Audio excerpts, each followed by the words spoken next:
Why won't Glenda pray?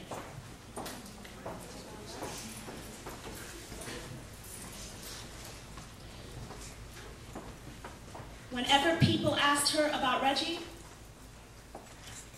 she told them that he was killed in prison for trying to escape.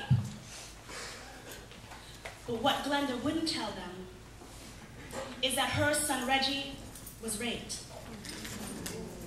And every time she visited that place, she would close her eyes and visualize Reggie at 10 years old, riding his bike, sunlight smeared across his face, curious blue eyes and burnt sienna skin, virginity bulging from his shirt pocket like a pack of Virginia Slims, and even though those streets snatched him up, she will always remember him as one of the good ones, until he started making those runs for them.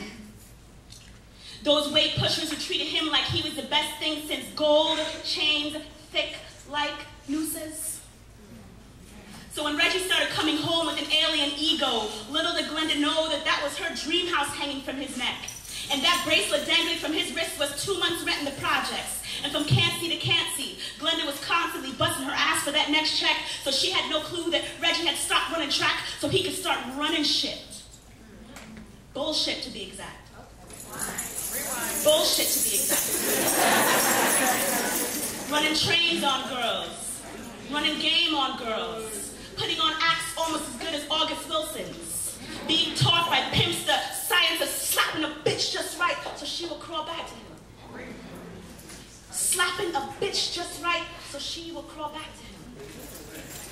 And the ironic thing is, it was those pushers and pimps who hung out by the newspaper stand who thought they were teaching Reggie how to be a man, but it was Glenda busting her ass working double shifts. It was Glenda who was more of a man than any of those shiftless ones at the stand, but they had the power. Any of those shiftless ones at the stand, but they had the power, and they molded Reggie with meticulous hands and inducted him into their secular hells. So when they finally threw Reggie into that prison pot, turned up the heat, Reggie's manhood turned out to be fragile. Just like eggshells. And when there was no more room left to run in that prison cell, it was no wonder that Reggie was so easily broken.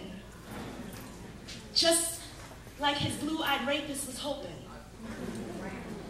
And the folk around the way who paid attention didn't ask Glenda any more questions.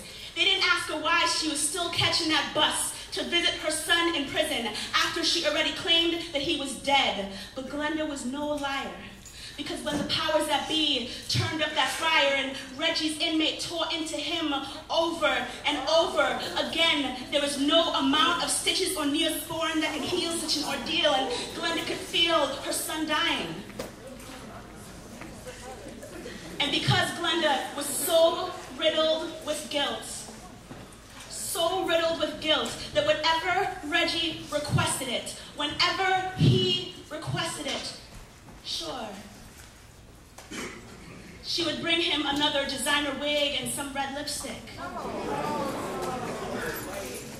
And she would try her eyes to go back to that place where that 10-year-old boy still rode that bike with sunlight smeared across his face, but Glenda can't close her eyes forever.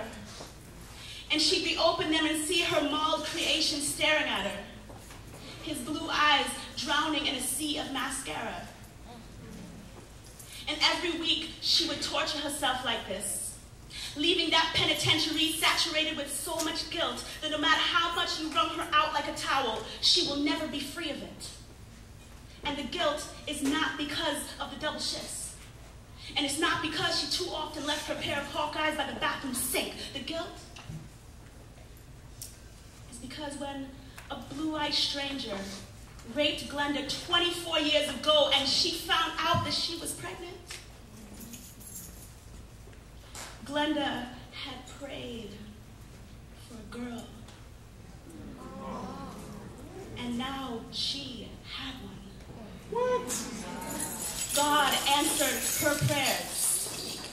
And that is why Glenda will never pray